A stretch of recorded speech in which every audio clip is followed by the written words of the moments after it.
Good afternoon, everybody, and how are you doing? Welcome back to another episode of The Log Show here on YouTube. Sadly, not on TikTok. I had a bunch of problems with OBS this morning. My encoders are wrong, this and that. I don't know if it's my laptop is outdated. I don't know what's up with that, but we are going to have a little delay on getting on TikTok, Instagram, all the other ones because OBS doesn't want to work. So I'm stuck here back on Streamlabs to be able to get live to you guys today after such an exciting week one in the NFL. It was an insane week one. Week two of college football was also fun. I'm not going to talk a whole lot about that. The Yankees kind of made me wish that I did go live yesterday. Sadly, I was a little sick yesterday. But, what do you call it? I gladly can sit here and say that outside of yesterday, now that I am okay and no longer sick, the Yankees made me very proud over the week until last night where everything seemed to have fallen apart against the Detroit Tigers. So, I didn't watch the game last night. I was unable to. I fell asleep before in the second inning. I don't know. It was 2-2 when I fell asleep, and I woke up at 1 a.m., and it was 11-2. I don't know how it happened. So, I won't really be able to talk a lot about the game last night outside of what I've read. But I will be able to talk a little bit about the Blue Jays series, what we were able to do against the Astros, as well as for the New York Yankees. But like I said, I think most of the time I'm going to be sitting here talking about an exciting NFL Week 1. There's just so much to talk about there. In an NFL Week 1 where you have 12 one-score games, you have the lowest margin of victory since 1983. Can you ask for any better? Can you ask for any? Again, just to give an entire recap of this NFL Week 1, it was 12 one-score games, lowest margin of victory, which was 7.5 points since 1983. That year, the margin of victory was 7. We have Daniel Dimes seeming to possibly have a career resurgence in Indy. We have the Jets. Yes, you might have lost, but oh my God. The Jets look good. The Jets look good. We're already calling for Dart when it comes to the Giants. You have Lamar and Josh Allen battling another classic on Sunday night where you see Josh Allen come back from 15 points. I can't wait to talk about that one. Monday night, you see Caleb Williams versus J.J. McCarthy, two second-year quarterbacks. Very, very, very excited to see what they would be able to do this year, and now we sit here at that time seeing what has happened after week 1 in that divisional matchup. Chargers, you had Justin Herbert go absolutely berserk on Friday night in Brazil. It was just a bunch of good games this week for the NFL. It was so fun for the NFL this week. And I'll start at least because I haven't seen you guys in a very, very long time. I don't know if you guys have followed the TikTok yet. I do recommend over there. I'll be posting another video tonight over there where I do. As of right now, I'm doing a lot of game previews for upcoming weeks just to highlight some big storylines going into each game. But it started on Thursday last week with the Cowboys-Eagles. And, that one was exciting for 3 quarters, especially the first half was extremely fun to watch. It seemed that these teams were in for a classic battle. The second half got out of the hands of the Dallas Cowboys. And, all the action of that game died right after the rain delay, the lightning delay. You have the hour and a half delay where you got Trayvon Diggs and all that. But nonetheless, the big storyline out of this game does not have to do with the play on the field. It has to do with something that happens very, very early in the first quarter there with star defensive lineman for the Eagles, Jalen Carter, spitting. You heard me correct. Not slapping, not laughing, spitting on quarterback Dak Prescott. Now, I saw a lot of people on both sides. I saw a lot of clips where it was like, "Oh, did Dak spit first?" People were calling this spit gate. I saw a lot of funny things on the internet about this. Dak had come out afterwards and said that he goes, I don't want to spit on my lineman, so I took a step forward to spit past them. I'm kind of gonna take Dak's side on this because of how many times I saw that replay a lot, and it doesn't look like Dak is intentionally spitting at the Eagles. It seems Jalen Carter just absolutely took it that way and does something that I feel nobody supports. I feel like Jalen Carter. I tried to look up a few quotes from him about the incident. I didn't really see anything, but it really seems that um, it's something that just shouldn't happen. I think the way that the NFL is reacting to it is appropriate, though, where they're looking at this. Now, they fined him a game check. I believe that came out either this morning or last night, that he was fined a game check for that incident. But they're counting him because he was thrown out.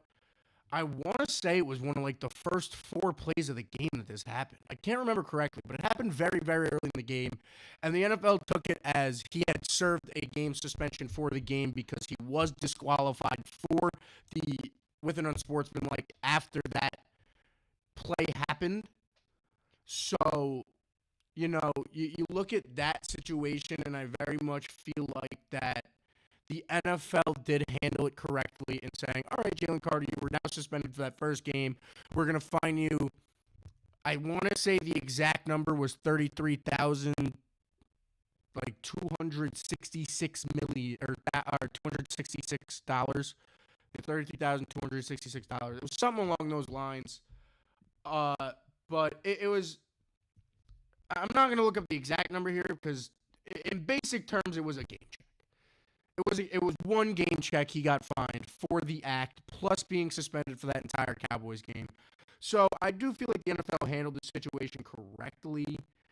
He will be playing this week against the Chiefs, which is huge for the Philadelphia Eagles. But nonetheless, the Eagles get a big win there in Week 1 over the Dallas Cowboys. Moving on to Friday now.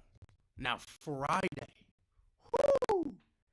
That was a classic. I know what I said going into that game. There were a lot of questions I had going into that game of like, can the Chargers really prove themselves to be this threat? I guess we'll say threat to the Kansas City Chiefs in that NFC West. You saw the Broncos kind of emerge last year and all that, but in the NFC West, can the Chargers start to really challenge the Chiefs? Is the Chiefs? You saw it a lot on what people will call the overreaction Monday of Week 1, which is the Monday after the Sunday. You saw a lot of people, and you saw a lot of people on Saturday say, because the game was on Friday night, that, oh my God, are the Chiefs dead? Are the Kansas City Chiefs dead? Oh no, what's going to happen? You saw a lot of that there with the Chiefs and with what is going on, like in the media after Friday night. But nonetheless, I will say it was a game. It was the exact game I expected it to be. You get the Xavier Worthy injury in the beginning of the game after he runs into Travis Kelce, and that plays in a huge part, I feel like, to the lackadaisical. Maybe not lackadaisical is the word, but the struggles of the Chiefs' offense at times. You go down, you don't score until the second quarter. You have a good handful of missed 2-point conversions there as the Chiefs too, but like, I don't know. One thing I do think is big for the Chiefs here is or not the Chiefs, but the league, in that rumor of all the Chiefs dead, oh this, oh that, all about the Chiefs. A big thing that is honestly being talked about is what we didn't see that we usually see out of the Chiefs. To me, that was surprising, is we didn't see them do the crazy comeback. Now, we all felt like they were going to, which is why I find that even crazier, is they've hit the point of those teams like like the Patriots were, and all of that when certain people when these certain people would get the ball in the fourth quarter at the end of the game with a chance to win it. The Chiefs had two chances at the end of this game to win this football game. And you saw some crazy plays by Mahomes where he does his flip-de-doos and his he had that one play, he scrambled out to the right and he had one foot in bounds, his other foot's up, he throws off his back foot and hit Xavier and hit Hollywood Brown on an extremely deep route. That was a gorgeous play you saw them run. You saw, like I said, you saw his little flip-de-doo towards the line of scrimmage where he tossed it over his head like it was a circus play. Like he was shooting a hook shot like he's Kareem Abdul-Jabbar. You know what I'm saying? Like, you saw Mahomes do his Mahomes thing, but what didn't happen was the finish. And it always does. And it didn't happen last year, and then we saw in the Super Bowl them get completely exposed. So it's something to definitely watch here as you watch Kansas City go forward, especially into this game this week against Philadelphia. And then they kind of ease up on their schedule a little bit after that. But it's something to definitely look into there is does this team still have that killer instinct that we're used to out of the Chiefs? Because that's what was missing in that Chargers game. The defense didn't play well, but they got the stops when needed to. You got Mahomes the ball back when he needed to, and you didn't convert. You didn't finish. It's that simple. They were unable to finish. You had the chance, and they couldn't do it. Not only that, you then have the chance to get the ball back on a 3rd and 14. And Chris Jones, yeah, as great as a player Chris Jones is, if there's a small handful of pass rushers in the NFL that 110% can take the risk that Chris Jones took on that play. There's not a lot of defensive ends where I'm going to sit there and tell them that they can make that mistake of Chris Jones trying to make a play and he cuts inside, which gives Herbert that whole scrambling room to the outside. There's not a linebacker in sight. And he seals the game with a first down. It's a bad play by Kansas City's defense. It's a lot we saw by Kansas City's defense. We saw a lot of bad plays by Kansas City's defense there, and we saw another one to end the game. And you're starting to see it. It's getting to that point of how much can you just throw it on the back of Patrick Mahomes and what we thought was Travis Kelce, who's seemingly starting to fall off. I said that in my game preview that all eyes were going to be on Travis Kelce in this game. I knew they were going to be. All eyes were going to be on Trav. And he had one huge play, but he has 2 receptions. He has 4 targets. We're used to seeing a Travis Kelce that's getting 5 to 6 receptions with 8 to 10 targets. You're not getting that production out of him anymore, it seems like. He lacked it last year, and he's lacked it in week 1 this year. So you need weapons around Mahomes. And yes, you have them, but you need these guys to produce. Hollywood Brown produced. That's about it. What, Juju? He had 55 yards. And the rushing game wasn't there at all. That's a whole nother thing we have to talk about. Like that could be talked about. Not that we have to talk about, because I don't really have the stats for it to talk about it. I wasn't prepared to talk about the running game. But nonetheless, it's something that's notable. You know, you have Pacheco only have 25 yards. You have Mahomes lead the team with 52 yards. There were a lot of blaring holes for Kansas City in this game. A lot of them.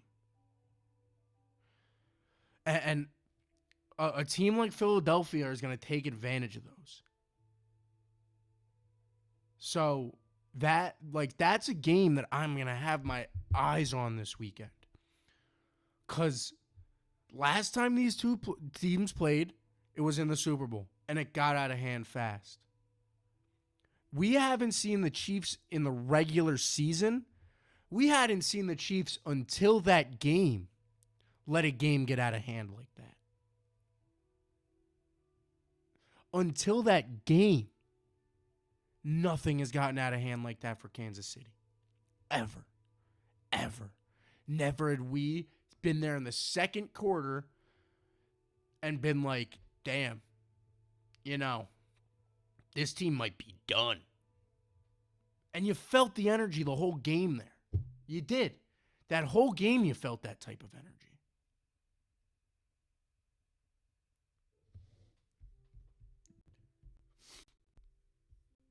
It was a bad showing for Kansas City. And that's what's crazy. Is as good as the Chargers looked, the Chargers needed to look that. While Mahomes was the only part that actually felt okay to me in Kansas City. That defense got torn apart, man. 318 yards. 3 touchdowns out of Herbert. 32 rushing touchdowns. He had so much out of Herbert there. So much. It's kind of crazy to think. It really is. It's really crazy to think that Chiefs team, outside of the quarterback play, because Mahomes still had some crazy plays, really looked that bad. On to Sunday, though. We had a day off. Had a fun Saturday. There was a couple college teams that dropped 70 this weekend, This weekend was crazy when it came to college football. Like, absolutely insane when it came down to college. Baffling. It was crazy today. It was crazy when it came down to college. Just as high scoring, not a lot of, like a few close games, and there were, a few, don't get me wrong, there were definitely a few good games, but a lot of the games that week in college is, On to Sunday, though. On to Sunday, and I want to start with being in this area, probably the most talked about game from Sunday, and that is the 1 o'clock game that brought the most hated person I've seen from the Jet that left the Jets in a long time, Aaron Rodgers, back in a Steelers uniform to play former Steelers quarterback Justin Fields. And I mean, did Rodgers get his revenge? Yes. But my, oh my, did Justin Fields impress me in this game, man. And I kid you not, but before I get into just Fields' performance or just Rodgers' performance, the Jets might win this game if it's not for Xavier Gibson fumbling that ball on the kickoff. I don't want to see, I don't even want to say maybe. Deep down, I believe that they do win that game if Xavier Gibson doesn't fumble the ball on the kickoff. The way that offense was rolling and the way that Justin Fields looked poised and confident. He looked like I said, that the Jets came to him early when they gave him that contract and said, you are the one we want for the future. We're not looking at you as a transitional guy. That's not how they looked at Justin Fields. They looked at Justin Fields as the promise. And it seemed to have given him so much confidence. He had 3 total touchdowns, had 2 touchdowns on his feet, 48 rushing yards on 12 attempts, 218 yards through the air, and competes in a shootout where you're watching Aaron Rodgers throw for 4 touchdowns. And looking back on it just over and over again, yes, was Rodgers polished and did we see a vintage Aaron Rodgers out there? By far, yes. And I do think part of that is because with the vintage Aaron Rodgers, that we are also, we saw a vengeful Aaron Rodgers. I remember a lot when he was in Green Bay, if I'm going to be honest. Rodgers was so good at not only, he was so good at having a chip on his shoulder. That's where I was getting to there. In games where he seemed so motivated, he always played above and beyond, past a level that we always knew Aaron Rodgers to already play. We always got the best out of Aaron Rodgers in games where he was motivated, like he was motivated against the Jets on Sunday. And he played absolutely so well. And, you saw it in the press conference afterwards, too, where he said the thing. He goes, I'm just happy to beat everyone in the Jets organization. Which is what it is. I'm not happy about the comment there. I think it's a little petty out of Rodgers to leave that comment and say what he said about that. But nonetheless, you did see vintage Aaron Rodgers. He moved the ball all over the field. 5 of the Steelers receivers had over 3 receptions, and I think 4 of them had over 4 targets. You had Jonnu Smith, who only had 15 yards but had 5 receptions. He's going to be as someone is in most Rodgers offenses, he's going to be a big backbone to this offense, him and Freiermuth. DK had 83 yards on 4 receptions. Didn't get in the end zone, but still. And then not only that, for the Jets, you not only had Justin Fields have a very nice game, but you had players like Breece Hall. He had 107 yards on the ground. You have Garrett Wilson have 95 yards through the air. It was a Jets team that looked good. The routes were run well. Fields was confident. He wasn't scared. And when he did make plays with his feet, it was plays he knew he could make. You had Garrett Wilson getting open. But now, at the end of the day, you do have a mistake at the end of the game. You have 2 mistakes at the end of the game. One by your special teams and one by Fields that shows young Justin Fields, right? And those are the plays that you can argue. You have the Xavier Gibson fumble. Now, hopefully that won't happen again, because if you guys haven't heard the news, Xavier Gibson was released this morning. So hopefully you no longer have that Xavier Gibson fumble to change the tides of the game as the New York Jets. Not only that is what you might be missing. Now, you might have gotten that out of the way. You also do have the play at the end of the game on the 4th down with Fields. When Fields scrambles and throws an absolute hospital ball to Garrett Wilson when Jalen Ramsey's cutting down on him. And I think this play could be looked at in many different ways, because I think that Garrett Wilson possibly was an option if the ball was maybe thrown behind him and Wilson just tucks it, falls, it's a first down, doesn't have to take the hit. But that's not how it happened. Fields threw it in front of Wilson. Not only that, I feel like Fields is such a playmaker with his legs. You have 2 timeouts there. You can get the first down and slide. Call one of your timeouts. So those are the 2 plays that I feel like are the big negative plays for the Jets that really turned the tide of this game and or lost them this game. Obviously, the 4th down being the one where the Steelers come out afterwards and just kneel the clock out. So that one obviously does seal your fate at that point. But I do feel like, in all honesty, that the Jets, man, I tried to tell people all year. I was like, 7 wins. And, man, did that look like a good 7-win team if they only win 7 games this year. Because that offense was clicking. The defense was clicking. You have Metu, the rookie, not only being the highest-rated rookie out of all offensive linemen, according to Pro Football Focus, being the highest-rated offensive lineman of Week 1, according to Pro Football Focus. If that's not confidence that first pick is a smart pick, I don't know what is. His pressure rate was 0. His pressure, Metu, the rookie guard for the New York Jet, had a 0 pressure rate in Week 1. Not he let one person get close. Not he made one mistake. He didn't make a single mistake. The person he was blocking had no chance at all through the entire game to get to the defense. You want to know who one of the people who is in that that Steelers front 4 is insane.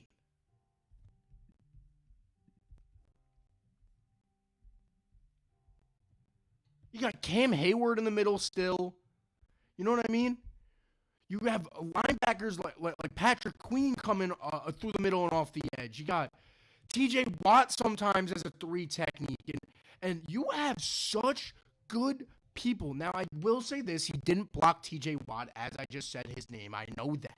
But you ain't blocking scrubs on this Steelers defensive line. A 0 pressure rate. A 0. absolutely insane. A lot of good takeaways for the New York Jets, even though they lost week 1. I think week 2 will be nothing but an improvement for the New York Jets. I mean, they go into week 2 against, who do they play week 2? They play the Bills. Okay, now that's not super easy. I'll say that. You're playing the Bills at home. It's going to be a tough one. It's going to be a tough one. But I tell you this, if they compete with the Bills this week, if Justin Fields comes out with the Bills this week and starts slinging that thing all over the field, boy, am I going to be confident about the Jets. Boy, am I going to be confident about the Jets. If I see us, now don't get me wrong, we'll talk about the Bills in a little bit. The Bills defense didn't impress me in that classic against Lamar Jackson, but they did make plays, and they were playing Lamar Jackson and the Ravens. I tell you, if that Sunday, this Sunday, at what time's the game? 1 o'clock? Yeah.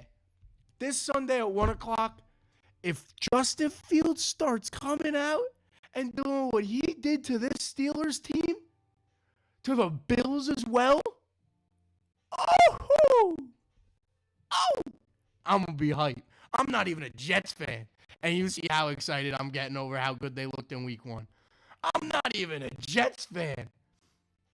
And man, did that team get me excited for the potential to finally see maybe Justin Fields find a home. What could happen? I'm so excited. Oh my God. I'm serious. I'm so excited. I'm so excited.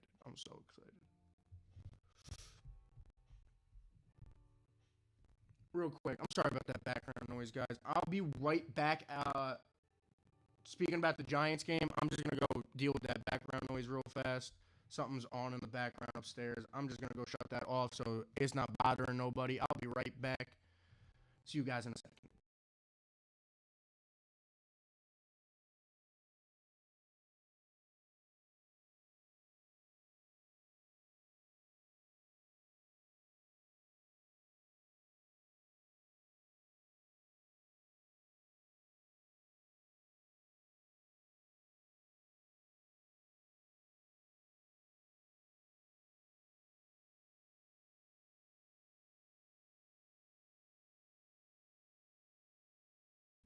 All right, we back. I swear, we back. Fixed up that background noise problem. Random music going on upstairs. But now, after talking about how excited I am about the Jets, I am done there. Jets, sadly lose that game, but damn, am I excited. We have the other team in New York in the exact opposite side of the coin, on the exact flip side of this coin.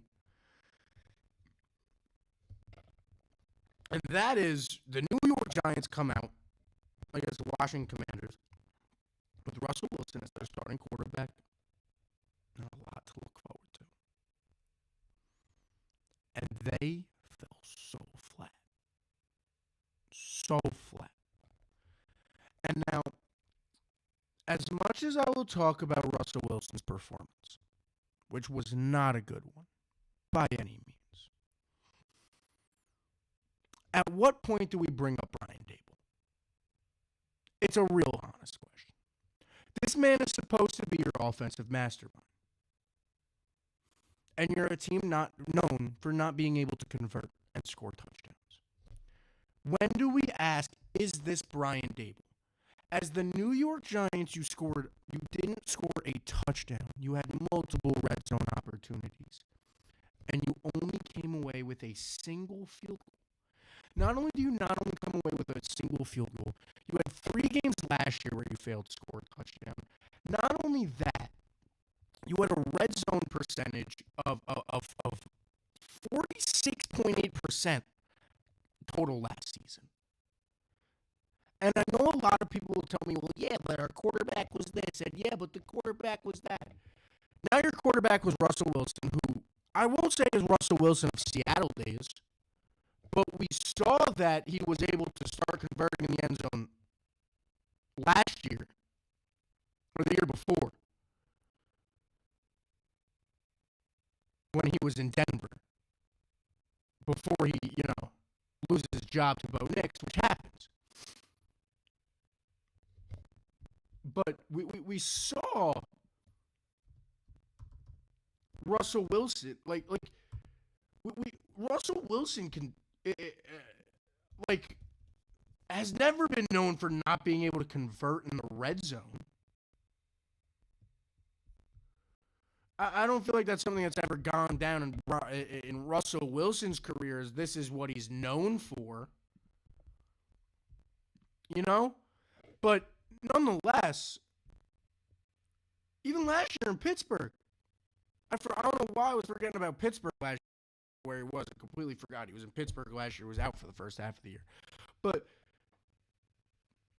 again, it's not like in Pittsburgh the narrative of Russell Wilson was, oh, he can't score. He can't go. He can't convert in the red zone.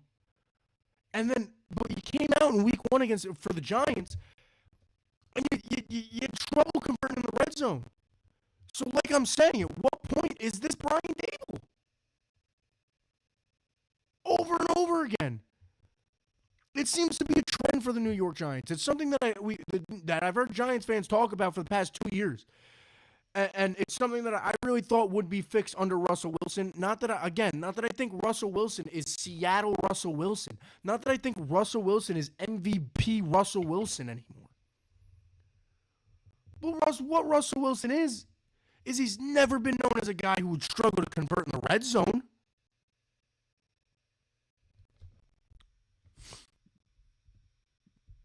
And now you come out and you fall flat. You put up 3 points against, yes, a very good Commanders team. A very, very good Commanders team. Yes, you do.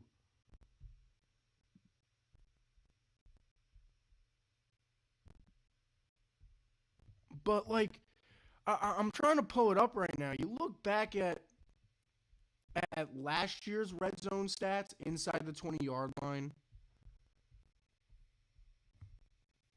And I'm trying to scroll through here and find Russell Wilson. Maybe he did do a lot worse than I thought he did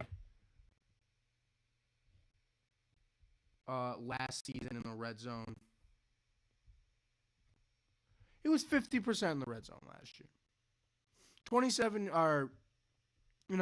touchdowns, 2 interceptions. Had a 51% completion percentage. And the Steelers as a team were good in the red zone last year. So, at what point really do we switch the blame to Daboll? And again, I'll keep going back on the Giants here, where there were a lot of problems for the New York Giants in week 1. He was, and maybe that's the problem for Russ right now and this is going to be the problem for any quarterback that goes to the Giants, is he was under pressure on about just over a third of his dropbacks. You're 17 for 38 with 168 yards. It's just, I don't get it, man. I don't know what switched. When you look back at, I want to say it's 3 years ago. I want to say it's 2021 when the New York Giants make the playoffs, right? You look back at that season and you look at Daniel Jones' stats. And you look at the box scores from a lot of those games. And don't get me wrong, yes. Does it help that the New York Giants and that team have Saquon Barkley, not Tyrone Tracy, who they have now? 110%, that makes a difference.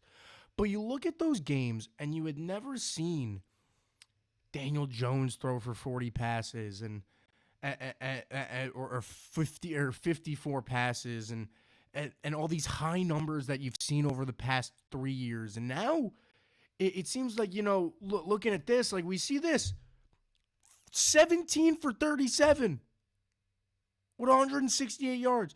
There was a game last year where they had Daniel Jones throw the ball 44 times, or 2 years ago, whenever that was. This didn't happen when this team made the playoffs. When this team made the playoffs a few years ago, it was a run-heavy team. That was Dable was good at. Dable was good at having a smart offense where you got to just make the right decision. And we're going to run the ball down your throat most of the time. But our pass plays are going to get us the first downs, and then we're going to hit one over the top on you maybe. None of that happened for the New York Giants in week 1. We saw the same old Giants with a different Joe Schmo at quarterback. And his name happens to be Russell Wilson this time.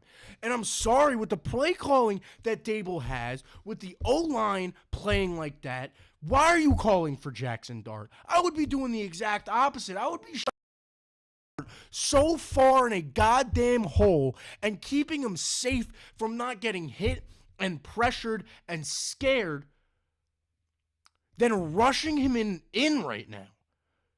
That's the one thing the New York media has to stop with now. And I'm happy that Dable came out today and said, no, Russell Wilson is our starter for week 2. Because we knew the minute it went south that this would happen. And I'm sorry. I've seen it 100 times with teams like this. If you put Dart in by week 5, you're done. You're done. And Dart is done. I believe it. I genuinely believe that. There's no reason to rush this guy in with the offensive line playing atrociously as they did. Yeah, I'll agree. Russell Wilson didn't play great. But if you're going to bench Russell Wilson, put in Jameis Winston. Because you're looking at Jackson Dart and you're telling him that we're not playing you because we don't think you're not good enough. We're playing you to protect you. We want to make sure that you're protected. Because you're our future. Russell Wilson's not the future. Jameis Winston's not the future. Jackson Dart's your future. And I know that sentence would make a lot of you think that I'm going to sit here and go, so put him in now. No, it's making me say the exact opposite. Don't you dare rush him into that starting position. Take your time with him. Give yourself the time to get the pieces around him because you're clearly seeing that your team right now doesn't have that. You have Malik Neighbors. You have the weapon, right? Maybe Scatabo could be the other weapon because he looked good in his 10 snaps, had a very nice block. But you definitely can't protect the guy. You definitely cannot protect the guy. And you do not want your rookie quarterback getting hit like Russell Wilson and rushed like Russell Wilson did on Sunday. Because Dart won't be as comfortable with it. Dart won't be... That's the difference. Here's that's the difference. Here's the difference. Sorry. The difference is Russell Wilson is a veteran, as we know. Russell Wilson being behind a bad O-line for a game isn't going to mess up his mental psyche for possibly the rest of his career. And we have seen it happen with rookie quarterbacks before. If you put Dart in too early and he's just getting hit over and over again, he's going to start to rush. He's not going to be comfortable, and you're going to get the worst version of Jackson Dart that you could possibly get of with the 22nd pick that you drafted him with. Or you can be patient as a franchise. You could not listen to the media, right? You could take a deep breath.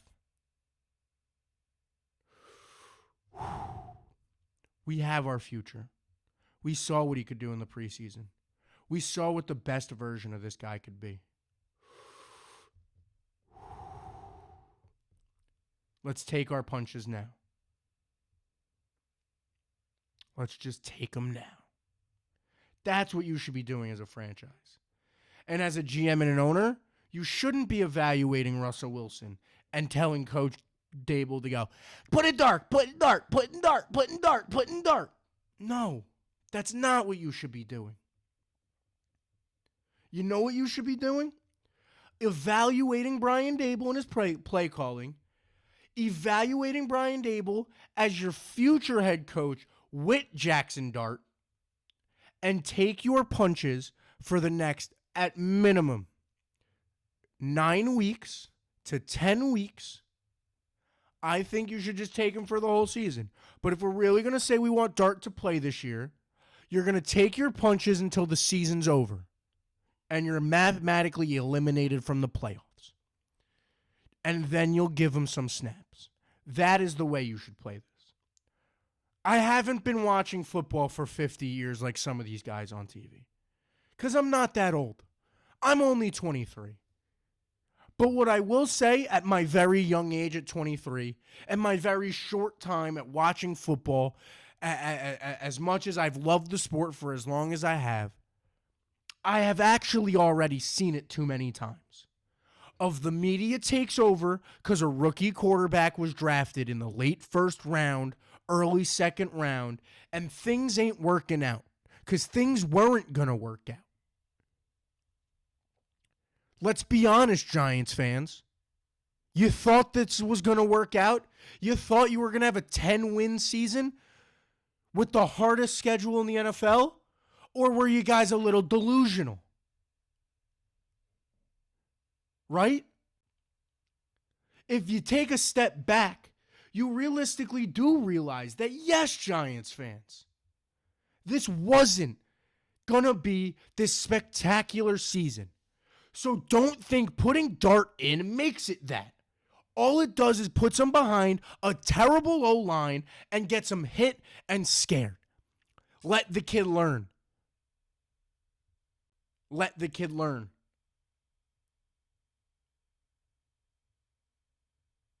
It's that simple.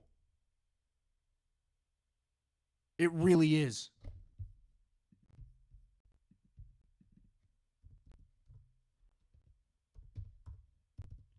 It doesn't happen often.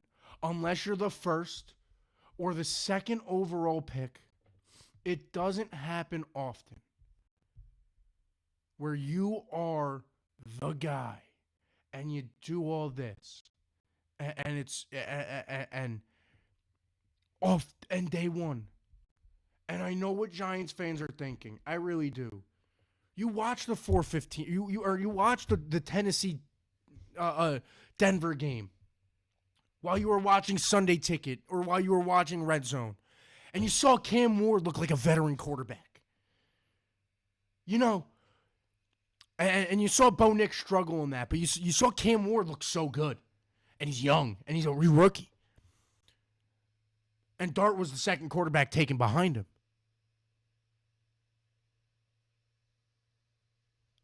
Take a breath, Giants fans. Take a breath. Be patient. Patience is a virtue in the NFL. Mental reps are insanely important in the NFL. Look at it. Look at it. Honestly, even now, look at these players that were given handfuls of jobs. Day one, they were supposed to be the guy. Day one. Two of them that are whipping it up right now were supposed to be the guy in New York day one, just for the other team in the other locker room across the way. But they were handed teams that were built very similar to this Giants team, with not great running backs, with one or maybe one good wide receiver. The Giants do have one good wide receiver. I'm not saying Malik Neighbors is maybe good, but the Jets have that decent wide receiver back then. They had a terrible O-line. They had a solid defense. And they would take these quarterbacks and you'd stick them in right away. And they'd fall apart. You saw it with Sam Darnold. You saw it with Geno Smith. And looked what happened to them. They left. They took mental reps. And both of them are starting quarterbacks in this league. In new franchises, both of them right now. Sam Darnold up there in Seattle. Geno Smith, who had an exceptional performance on Sunday over there in Vegas. And they're having complete career resurgences. Complete career resurgences out of these guys. Be patient, Giants fans. Be patient. Be patient. It's that simple. Just be patient. It'll all come with Dart. It will all come. It will all click together. Just be patient. Don't rush him in week 2, in week 3, in week 4. I know you want the shiny new thing. We all do. I'm a Saints fan. You think after Spencer Rattler's performance, I don't want the shiny new toy that's behind him? But as someone who's been evaluating and watching football for at least the past 5 years of my life, I know that, man, Tyler Shough can't be that much better if he didn't win the starting job. And I'm not even saying that about Dart. What I'm saying about Dart is let him learn the game first. Let him catch up to the speed first, mentally. And then all the physical attributes will click. It will be fine. A perfect example of it is Monday night. And I'll skip to Monday night now. And then we'll talk about the Bills' comeback. But transitioning into that, a perfect example of it is Monday night. In that Bears versus Vikings game. You have two very different quarterbacks. You have Mr. the Star. The dude has been the star. He likes to he has his nails painted. He already has an autobiography coming out. Mr. Caleb Williams, the man of Southern California and Oklahoma, former Heisman winner. This dude, first overall pick, generational talent, right? And then on the other side, you have J.J. McCarthy, a leader, a man poised, a man who took mental reps, and a man who impressed me on Monday night. Caleb Williams started the game off great, don't get me wrong. Caleb Williams does that a lot. He shows his flashes of talent a lot. He's a talented quarterback. He started the game 10 for 10. He had an amazing first half. He really did. He had the Bears up by 2 touchdowns going into halftime. It was all clicking for him. But man, I'll say it right now. Man, was I wrong about J.J. McCarthy. You guys could go back to all my log shows right before the draft a year and a half ago when Caleb was coming out, when J.J. McCarthy was coming out, and I go, I don't get what all this hype is about Michigan quarterback J.J. McCarthy. I don't think he's good at all. I think he's absolutely terrible. Boy, was I wrong. And now, don't get me wrong, I think Kevin O'Connell helps a lot. I think Kevin O'Connell is the most underrated head coach in the NFL. Yes, he won Coach of the Year a year ago, but man, oh man, is he good? Oh, and then you got the Brian Flores led defense. Man, is this Vikings team coached well? And not only that, you are led by a young quarterback in J.J. McCarthy who scores 3 fourth-quarter touchdowns and completes the comeback. I want to say it was, who was it in the Vikings huddle? Maybe it was Mason, the running back. Maybe it was Jordan Mason who said this, but someone said it in the post-game press conference that they were down 2 touchdowns, right? And they get the ball back. And this has completely changed my whole opinion on J.J. McCarthy. One story alone. I love hearing this. This kid comes into the huddle, and he goes, would you guys rather be anywhere else? Down 2 touchdowns. Man, is that someone I want to be my quarterback? Something like that. Man, do I want that type of confidence in my quarterback. Oh, my God. Coming down 2 touchdowns. He looks at his team and goes, would you boys rather be anywhere else than playing football on a Monday night? That is swag, bro. That is aura. Man. And then he comes out and scores 3 tutties. Oh, man. J.J. McCarthy, Kevin O'Connell. This team's going to be a lot better than I thought they were going to be. I'll tell you that. I mean, this Bears team didn't look bad. I hope they could start getting it together. But, man, oh, man.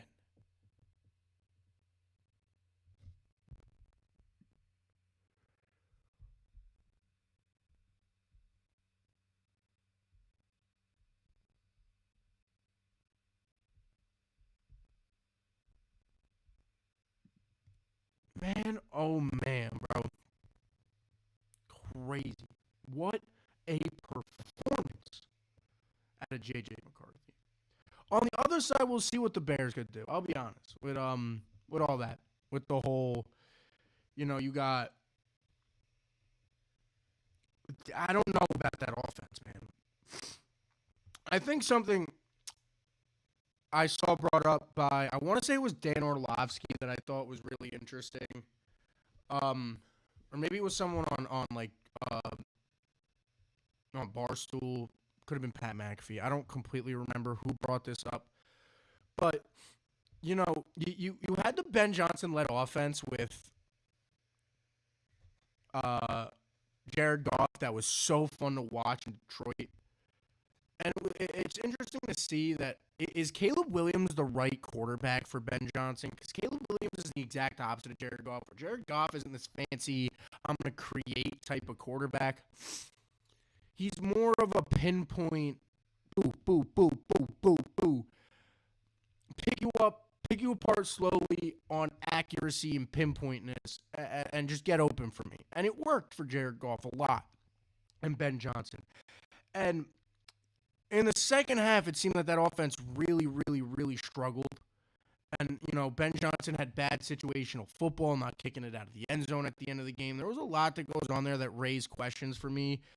For Ben Johnson and his fit with the Bears, I think Ben Johnson has the potential to be a very, very good head coach, and we'll see how he continues to progress. But I do think that is something to take a note as I move on from this game and start to talk about the game of the week, obviously, with the Bills-Ravens. But definitely think about that with Ben Johnson and all of that. What really went on there? And is Ben Johnson and Caleb Williams really the fit for both of them to hit their potential? Because both of them are young, and both of them, for their respective positions of quarterback and head coach, do have a lot of potential to be great in this league. I won't lie about either of that for them.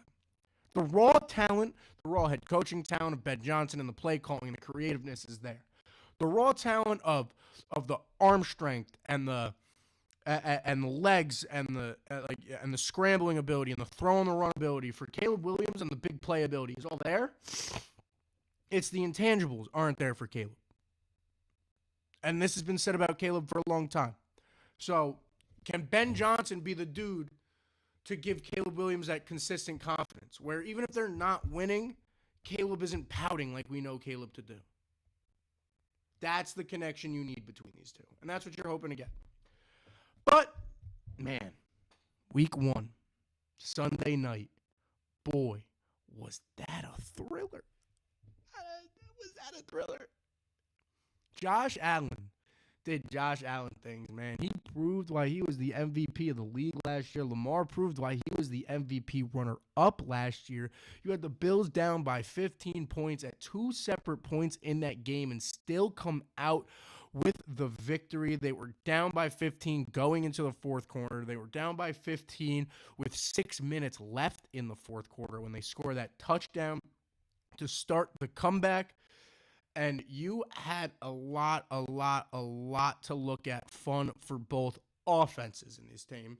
And you had the exact opposite outside of the Ed Oliver play at the end where he strips it from Derrick Henry. You have a lot to worry about these two teams defensively, and both of them have to pick it up defensively. Both of them are absolutely getting shredded apart defensively. It just seemed that the Ravens more fell to fatigue, maybe. I don't really know when it comes to their defense because their defense wasn't struggling so much early. Going into the fourth quarter, you'd only given up 25 points to Josh Allen and the Bills, which is very, very good when your team has put up, at that point, 40 points against this team. You know, a lot of possessions happening, but a lot of good has happened.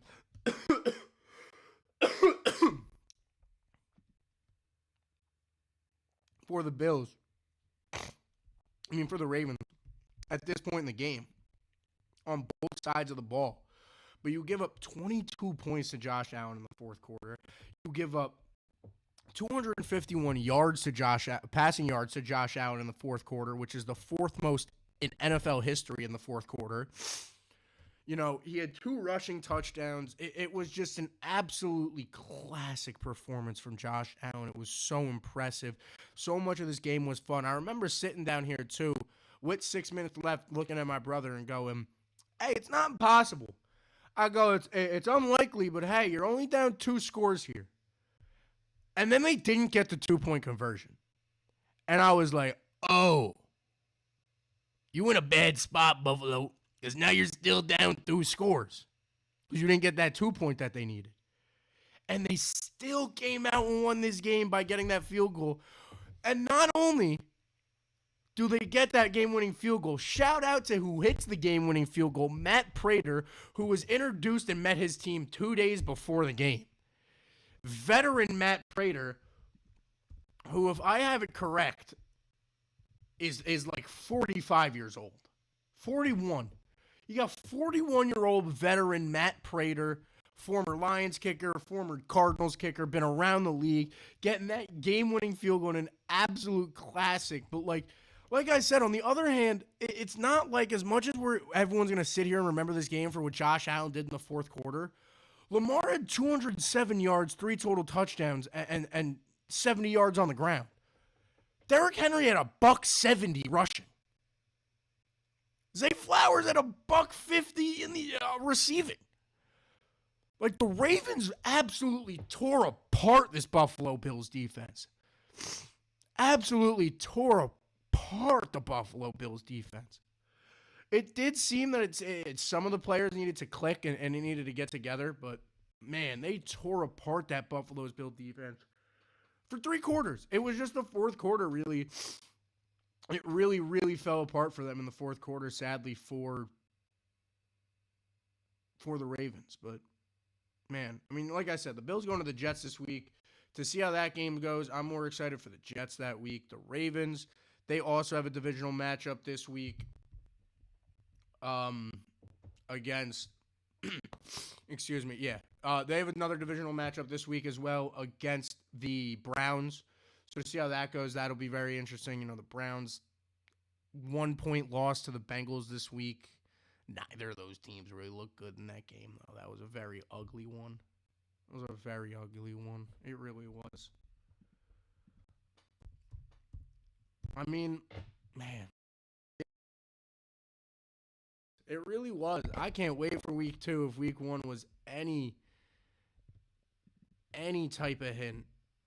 You know, you had the Saints, since I want to talk. I'll talk about it a little bit. I didn't do really any research on the Saints because I'm going to try to avoid it. With the amount of time left, instead of getting to the Yankees, I'll leave the Yankees to wait. You know what I mean? I'll talk about the Yankees at a different point. To talk about this team right here, these guys, these something else guys right here, man, whew, I'm in for a long one as a Saints fan this year. They looked bad. Struggled against the Cardinals. They really did. You have the 49ers. They squeezed one out against the Seahawks. Sam Darnold looked good in that game. Brock Purdy leave the game with an injury, which is huge. And Kittle's out, too, for I think it's 4 weeks. They just announced today he's on IR for the next 4 weeks. The Rams beat the Texans, which that one I knew was going to be a close one with the Texans being as injured as they are. I already talked about it. Cam Ward loses his NFL debut, but man, he looked very poised and confident against the Broncos team that defensively is really good. And, Bo Nix struggled against the Titans defense, which surprised me. So, Patriots, Raiders, that one was cool. Geno impressed. Patriots, maybe not as good as a lot of people thought. The Jaguars looked a lot better than a lot of people thought. Michael Penix looked a lot better in his loss. You have Mbeke Mbuka, the rookie wide receiver for the Bucks. He had 2 touchdowns. That was crazy. Man, a great week 1. A great week 1, man. That is all I got for you guys today, though. Sorry for the delay today. Just a lot going on. I'll be trying to figure out OBS all week, trying to get that. Hopefully it'll be on TikTok soon. I might need a whole new MacBook. Who knows? So we'll see how that goes. Well, we'll have fun with that. We'll see how that goes. Until then, I'm here on YouTube as always. Thank you guys so much for tuning in. I appreciate it always. For those of you who watch this after on YouTube, I appreciate it as well. Everyone, please go subscribe on the YouTube page. Bring it up that I'm trying to get on the TikTok. Everyone go follow the TikTok at The Log Show. Not only that, follow me on Instagram at The Log Show _. No longer just my personal account. I have business accounts for this whole show now. Posting clips, filming TikToks, trying to get as much content out there as possible. So follow me all over everywhere. It would be much appreciated to get all that different fun content that I will be putting out. I think I might be doing live reactions as I get more comfortable with TikTok, as those followers start to rise through the roof and all that, hopefully. But that is all I got for you guys today as we get into an exciting NFL Week 2. We got the Yankees tonight as they play the Tigers, and then they got the Red Sox coming up after a few big wins before last night's collapse. They had a big series win against the Jays, a big series win before that against the Astros. So hopefully they could pick it up. They have a chance to win this division to close out the year. I'm going to be trying to get some guests on sooner rather than later. At this point now, it's all up to OBS and setting that up to get these people on through FaceTime. So hopefully I'll be getting that on. My boy Jalen, also known as Wave, who he does his own streams if you guys want to check him out. And then also my old professor, who I feel like a lot of my viewers loved and got me a lot of views, Mr. Tommy Weber, will be hopefully coming on right before baseball season so we could talk baseball playoffs, New York Yankees, and the dysfunction there. That's what I got upcoming for the next few weeks for you guys. Everyone keep tuning in, like I said, on all the social medias. Thank you guys so much for watching today. I'll see you guys all next week. Peace out.